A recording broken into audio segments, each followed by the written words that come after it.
Bueno, el tema que le vamos a hablar es la conservación de especies, estructura y dinámica poblacional.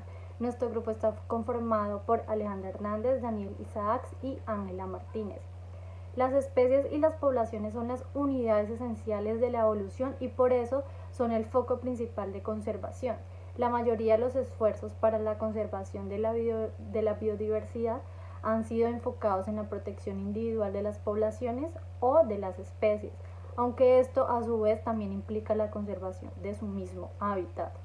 Otra razón para enfocar estos esfuerzos hacia las especies o poblaciones es la educación. Los esfuerzos para poder educar a las personas sobre aspectos de biodiversidad están generalmente ligados al interés público en ciertas especies, en esencial los grandes mamíferos y las aves. Además, la mayoría de las teorías que se han formulado y constituyen la base de la conservación están basadas en especies usando índices como la biodiversidad y la riqueza de especies. Entonces, primero debemos entender las poblaciones y cómo cambian. Entonces, los conservacionistas pueden determinar cambios en las poblaciones usando principios y técnicas demográficas de la población. Esto se enfoca en los factores intrínsecos que contribuyen al aumento o a la reducción de la población, incluyendo la natalidad y la mortalidad. Las tasas de dispersión entre subpoblaciones pueden ser inmigración o inmigración, también son componentes de la demografía y también están los ambientes donde habitan las poblaciones. Pero otros datos como el porcentaje de los sexos, las estructuras de las edades y el tiempo de la primera reproducción influencian en la dinámica poblacional. Entonces estos otros factores son llamados características de historia de vida y cumplen un rol muy importante en tendencias poblacionales y su evolución. Entonces los mecanismos de regulación poblacional que existen está el aumento de mortalidad o reducción de la natalidad debido a escasos recursos, aumento de mortalidad debido a la depredación, parasitismo o enfermedades, aumento de la mortalidad y reducción de la natalidad debido a un aumento de las interacciones sociales interespecíficas. Bueno, entonces estructura y dinámica de la población. Desde un punto de vista, pues entonces de socioeconómico, la estructura y dinámica de la población permanece latente en la estructura social de las distintas sociedades, ¿cierto? Pues ejerciendo también una significativa influencia en las dinámicas de integración social y la desigualdad, así como pues también los modos de producción de las materias, del material de la vida. Entonces también cuestiones como la demografía o el envejecimiento que tienen las poblaciones, pues hacen un envejecimiento, eh, tienen ciertas implicaciones como por ejemplo en las políticas de redistribución redistributivas del gasto público o en la aceptación o rechazo de los procesos migratorios pues, de la migración de las personas. Asimismo también la dinámica de la población es una función de factores biológicos y factores socioeconómicos tales como también está la religión, la educación y el nivel de renta, el tipo de trabajo o las formas de vida entre otras cosas también implicadas.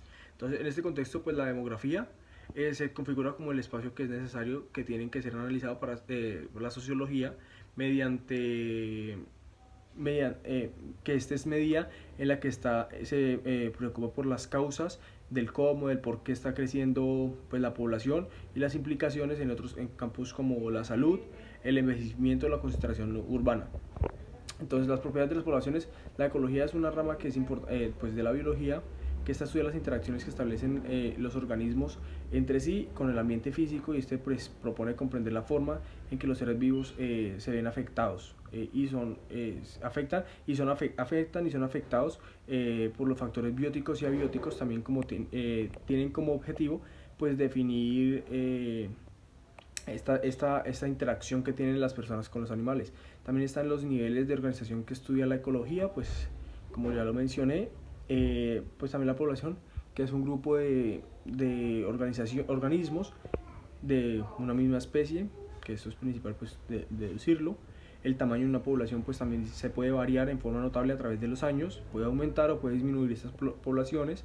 También las fluctuaciones de la densidad y el tamaño de la población, o sea, la variación que tiene la estructura de las poblaciones, que son de dos poblaciones diferentes, las estructuras de las edades en dos poblaciones diferentes, las estrategias de vida que tiene cada persona, como las profesiones relativas entre el tiempo y las cantidades de tiempo y energía que las personas asignan a distintas actividades que estas realizan, la población y su entorno.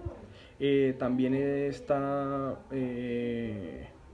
las variaciones del tamaño de las poblaciones según factores limitantes del ambiente, como podría decirse el sitio, la cantidad de personas que pueden habitar realmente un sitio, los crecimientos logísticos, que son, pues estos son patrones de crecimiento simples que están, pues, que se observan en las poblaciones naturales y representan como una curva de S, o sea que aumentan y disminuyen, por así decirlo. Las interacciones entre las poblaciones, entre esas mismas poblaciones, las oscilaciones que tienen las poblaciones entre subir y bajar también. Bueno, hoy les vengo a hablar sobre la dinámica poblacional, que es el estudio de los cambios que sufren las comunidades biológicas, así como los factores y mecanismos que los regulan.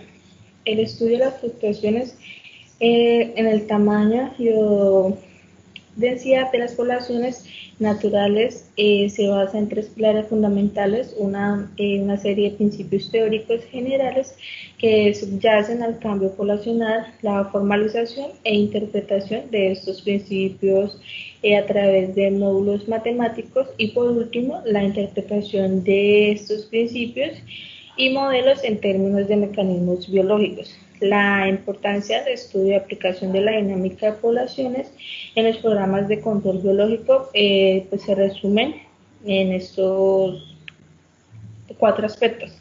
El primero es fundamental para comprender los procesos de regulación de poblaciones de plagas a través del uso de enemigos naturales.